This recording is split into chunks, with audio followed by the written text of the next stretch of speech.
Assalamualaikum warahmatullahi wabarakatuh. Alhamdulillah wahdah wassalatu wassalamu ala rasulillah. Allahumma salli ala nabil hashimi Muhammadin wa ala alihi wasallim tasliman. Bapak ibu ikhwan akhwat saudara yang berbahagia, bila kita zikir jahar yang 165 itu ya, maka nanti di akhir kita akan berhenti secara mendadak. Maka apa hikmah berhenti mendadak di dalam pengalaman zikir jahar? Seperti pembalap ya, dengan kecepatan tinggi tiba-tiba berhenti mendadak akan bisa menghasilkan seni yang sangat indah. Tapi itu kalau berhasil ya Bapak Ibu. Tapi kalau gagal berhenti mendadaknya, bisa jadi musibah ya. Sama seperti di dalam halaman zikir jahar, berhenti mendadak bisa menghasilkan seni yang indah kalau berhasil. Tetapi kalau gagal ya sama seperti pembalap tadi ya, tidak enak akhirnya. Baik Bapak Ibu, untuk memahami hikmah di balik berhenti mendadak di dalam pengalaman zikir jahar itu, sekarang ini kita agak terbantu ya dengan perkembangan pesat neuroscience. Karena itu agaknya agar kita lebih paham cara kerja berhenti mendadak ini, kita harus praktek ya Bapak Ibu, yaitu melalui pendekatan neuroscience ini. Maka nanti coba kita cocokkan dengan fenomena berhenti mendadak di dalam pengalaman zikir jahar. Jadi kita harus praktek ilmu dari neuroscience ini. Artinya kita harus masuk ke ruang bawah sadar kita. Nah, beberapa hal yang perlu kita perhatikan di dalam praktek ini, yaitu pertama, sebaiknya kita mengambil ruangan yang tenang ya, tidak banyak gangguan selama kita nanti praktek. Yang kedua, ambil posisi serileks dan senyaman mungkin. Bisa sambil duduk di atas kursi atau sambil berbaring. Kita praktek hanya sebentar ya Bapak Ibu, hanya untuk memahami hikmah di balik berhenti mendadak di dalam pengalaman zikir jahar itu. Kemudian juga ketika praktek nanti kita tidak usah berpikir ya, kita tidak mengaktifkan batin intelektual. Bila batin intelektual aktif, kita tidak akan bisa masuk ke dunia batin bawah sadar. Kita tidak akan mengalami trans. Bila demikian, kita gagal dalam praktek ini ya. Maka nanti di sini akan kita pahami juga ya, kenapa di dalam berzikir itu kita tidak boleh berpikir, tidak boleh memikirkan, menganalisis, menilai apapun. Kemudian juga kita harus memejamkan mata agar kita benar-benar keluar dari dimensi dunia ini, sehingga kita benar-benar masuk ke dalam batin kita sendiri, masuk ke batin bawah sadar kita. Baik Bapak Ibu ya, kita coba praktek ya, supaya kita lebih mudah untuk memahami apa hikmah dibalik berhenti mendadak di dalam pengalaman zikir jahar itu melalui pendekatan neuroscience. Baik Bapak Ibu, bila sudah di posisi yang nyaman, memejamkan mata, maka sekarang coba bayangkan pengalaman yang indah dan membahagiakan yang pernah kita alami di masa lalu.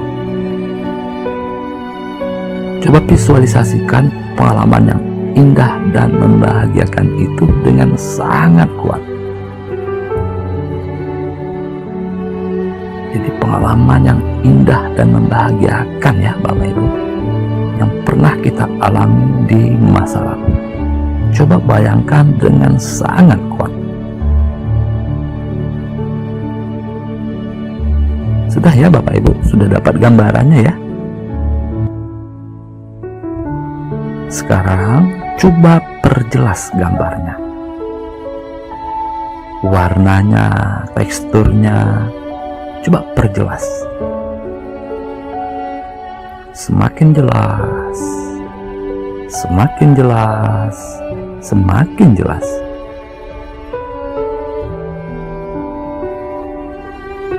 Sekarang coba Bapak Ibu masuk ke dalam pengalaman yang indah dan membahagiakan itu.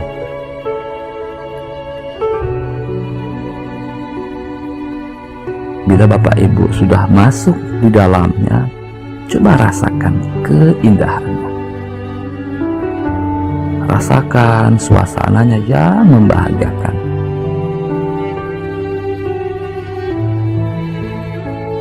Rasakan anginnya yang begitu menyegarkan. Pemandangannya yang begitu indah. Rasakan dengan sangat kuat keindahan dan kebahagiaannya.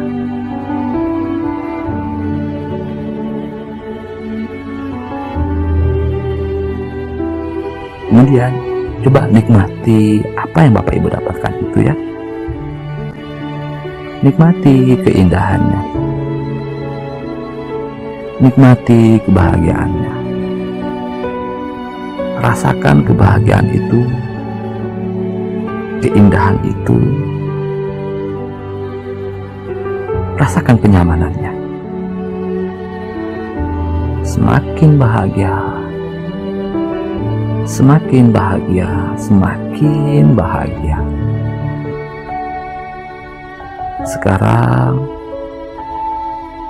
coba Bapak Ibu tersenyum. Tersenyumlah sama diri kita sendiri.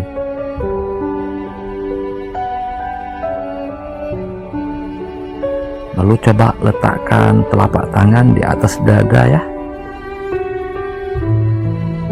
Dan katakan pada diri sendiri sambil berbisik, ikuti perkataan saya.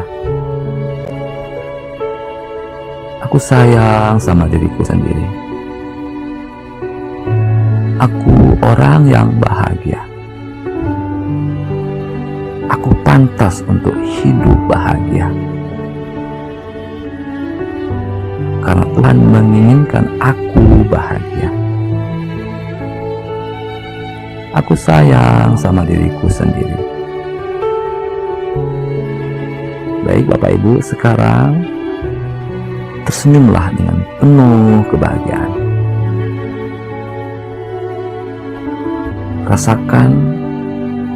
Rasakan seluruh kebahagiaan itu masuk memenuhi ruang jiwa.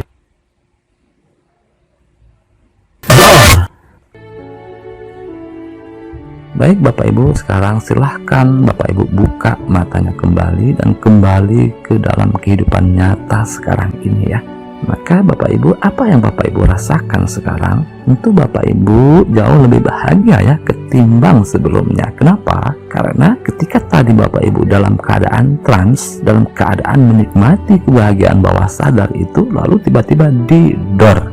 Bapak Ibu kaget mungkin ya. Maka dengan kekagetan itu, dengan keterkejutan itu, Bapak Ibu mengunci perasaan bahagia yang sudah didapatkan tadi itu. Dan setelah itu Bapak Ibu tetap membawa perasaan bahagia itu di dalam kehidupan sehari-hari. Jadi didor tadi itu, Bapak Ibu kaget ya, terkejut. Maka ini di dalam neuroscience berfaedah untuk mengunci perasaan yang sudah kita peroleh di batin bawah sadar itu ya Bapak Ibu. Makanya kita harus memejamkan mata, tidak berpikir, supaya kita benar-benar mendapatkan kebahagiaan bawah sadar tadi. Maka dalam keadaan bahagia itu, di batin bawah sadar itu lalu didor, lalu terkejut, maka perasaan bahagia itu pun terkunci, sehingga kita membawa kebahagiaan itu di dalam kehidupan kita sehari-hari. Jadi didor atau istilah lainnya diklik ya, dikepal. Maka ini berfungsi untuk mengunci perasaan yang sudah kita peroleh di batin bawah sadar kita itu ya Bapak Ibu. Maka dari sini kita pun bisa paham ya, seperti ketika anak sedang dalam keadaan trans, ketika anak sedang asyik-asyiknya bermain puzzle atau Lego. Itu kan kadang-kadang rumah berantakan sekali dibuatnya. Kadang sebagian kita tidak paham kondisi bawah sadar ini ya. Lalu kita pun marah dengan membentak, kamu ini berantakin aja bisanya ya. Kita marah dengan membentak. Maka hati-hati di sini ya Bapak Ibu. Bila sang anak itu terkaget, terkejut dengan bentakan kita itu, maka bentakan kita itu akan langsung masuk ke memori bawah sadarnya, dan dia akan menyimpan di memori bawah sadarnya itu bentakan kemarahan itu dengan sangat kuat. Maka bila nanti dia menjadi anak yang nakal, tidak terkendali, jangan salahkan anak ya Bapak Ibu, salahkan saja diri sendiri ya, karena sudah menanam memori kemarahan di hati bawah sadarnya. Nah itu melalui bentakan tadi itu, dan sang anak menerimanya dengan kaget. Kenapa kaget? Karena dia dalam kondisi trans, dalam kondisi bawah sadar, sedang asik bermain puzzle atau Lego. Insya Allah di lain waktu kita akan perdalami masalah ini ya.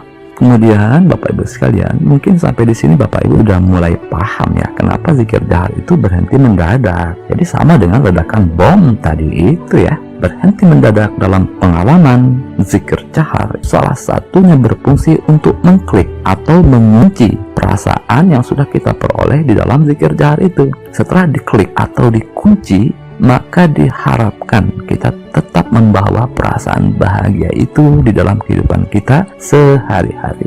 Karena itulah kenapa di dalam zikir jahar itu kita harus memperhatikan kecepatan. Karena bagi batin yang gelisah, kecepatan zikir jahar itu lebih menenangkan bagi batin yang gelisah. Dan kita pun harus memejamkan mata. Kenapa? Agar kebahagiaan yang kita peroleh itu benar-benar kebahagiaan batin bawah sadar, bukan kebahagiaan yang dihasilkan dari kerja analisis pikiran intelektual kita ya. Pun juga kita harus menggelengkan kepala, melakukan tarian di dalam zikir jahar. Nah ini kemudian bekerja sama dan kecepatan zikir yang semakin cepat tadi ya, dipantu dengan lirik zikir jahar la ilaha illallah itu, maka musik dan tarian zikir jahar itu pun bisa dimunculkan. Maka zikir jahar pun semakin nikmat, semakin membahagiakan batin bawah sadar. La ilaha illallah, la ilaha illallah, la ilaha illallah, la ilaha illallah, la ilaha illallah,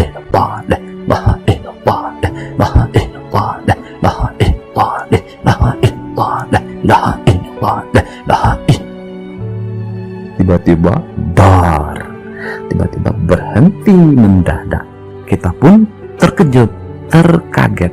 Nah, keterkejutan atau keterkagetan itu mengunci perasaan bahagia itu. Perasaan bahagia yang kita dapatkan di dalam zikir jahar tadi, sehingga kita tetap membawa perasaan bahagia itu di dalam kehidupan kita sehari-hari. Jadi sampai di sini bisa dipahami ya Bapak Ibu, berhenti mendadak itu sama kita mendor atau mengunci perasaan yang sudah kita dapatkan di dalam zikir jahar itu.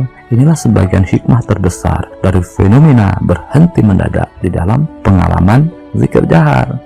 Tetapi Ustadz, bagaimana kalau batin saya lagi gelisah, tiba-tiba zikir jahar berhenti? Kadang kita seperti itu ya Bapak Ibu, batin kita sedang gelisah, tiba-tiba zikir jahar berhenti mendadak. Maka dalam keadaan seperti ini, bila kita kaget atau terkejut, itu berarti kita mengunci perasaan gelisah itu ya Bapak Ibu. Dan kita tetap membawa perasaan gelisah itu di dalam kehidupan kita sehari-hari. Nah, jadi hati-hati ya Bapak Ibu, jangan sampai kita menutup zikir jahar itu dalam keadaan batin yang gelisah. Makanya kita perlu kecepatan, perlu mengikuti seluruh proses zikir jahar itu. Bila kita berhenti ketika batin gelisah dan kita kaget, maka kita membawa perasaan gelisah itu di dalam kehidupan kita sehari-hari. Tetapi tidak apa-apa ya Bapak Ibu, kan masih ada proses selanjutnya ya setelah zikir jahar itu ya. Masih ada doa, tawasul, masih ada istighfar, masih ada sholawat, dan nanti terakhir ditutup dengan zikir tawajuh atau zikir khafi. Jadi masih ada kesempatan bagi kita untuk membahagiakan batin itu, untuk mengunci perasaan bahagia itu. Di mana? Yaitu pada khususnya di dalam zikir tawajuh itu nanti ya Bapak Ibu. Ketika kita zikir tawajuh, itu kan kita zikir hobi dengan tahan napas sekuat-kuatnya ya. Kita tahan napas sekuat-kuatnya sehingga akhirnya kita pun benar-benar tidak kuat ya. Maka ketika kita benar-benar sudah tidak kuat lagi, terjadi ledakan pengeluaran napas. Maka ini pun sama dengan zikir jahar tadi ya. Di dalam zikir jahar itu dengan berhenti mendadak, di dalam zikir tawajuh itu dengan ledakan napas. Ini berfungsi untuk mendor atau mengunci perasaan di batin kita itu juga ya Bapak Ibu. Maka di dalam zikir jahar pada khususnya kita harus mengikuti seluruh proses zikir. Kita harus memperhatikan kecepatan, kita harus memejamkan mata, harus menggelengkan kepala, tidak berpikir, tidak mengundang dosa masa lalu. Maka dengan anasir yang terdapat di dalam zikir jahar, kita pun bisa mendapatkan perasaan bahagia di akhirnya. Maka ketika didor, berhenti mendadak, kita terkaget terkejut, maka kita pun mengunci perasaan bahagia itu. Tidak dapat dalam zikir jahar ya, zikir tawajuh atau zikir hobi itu tahan napas sekuat-kuatnya. Untuk apa? Dengan menahan napas sekuat-kuatnya diharapkan zikir hobi itu semakin fokus, semakin fokus, semakin fokus. Tahan napas sekuat-kuatnya supaya zikir tawajuhnya semakin dalam, semakin dalam, semakin dalam. Ketika napas sudah ditahan dengan sangat kuat dan kita tidak lagi mampu menahan napas itu, maka terjadilah setelah itu ledakan pengeluaran napas. Dengan ledakan napas itu, kita pun mengklik atau mengunci fokus kita. Ketika fokus terkunci, maka kita pun diharapkan membawa fokus di dalam kehidupan kita sehari-hari. Maka nanti kita akan fokus dalam kerjaan, fokus dalam mendengarkan, fokus dalam berbagai hal. Maka dengan fokus itulah kita menjadi orang yang bahagia. Maka di dalam berzikir jahar itu sekali lagi kita harus memperhatikan anasir yang terdapat di dalam zikir jahar itu ya Bapak Ibu. Kita harus memperhatikan kecepatan, memejamkan mata, menggelengkan kepala, dan satu hal lagi, kita tidak berpikir apapun, karena hal ini merupakan sudah menjadi kebijaksanaan Syekh Mursyid kita, sudah menjadi formula settingan yang memang sudah dibuat oleh Syekh Mursyid untuk kebahagiaan batin kita itu. Bila kita mengikuti dengan benar seluruh proses zikir, maka insya Allah kita akan mendapatkan kebahagiaan bawah sadar itu. Maka ketika ketika berhenti mendadak dalam zikir jahar, atau ketika terjadi ledakan napas di dalam zikir tawajuh, kita pun mengunci kebahagiaan zikir itu, dan kita pun kemudian bisa membawa kebahagiaan zikir itu dalam kehidupan kita sehari-hari. Baik, itu saja yang dapat kita pelajari pada kesempatan kali ini. Semoga ada hikmahnya untuk kita semuanya. Allahumma sholli ala nabil hashimi Muhammadin wa ala alihi wa sallim tasliman. Allahumma sholli wa sallim wa barik alaihi. Wassalamualaikum warahmatullahi wabarakatuh.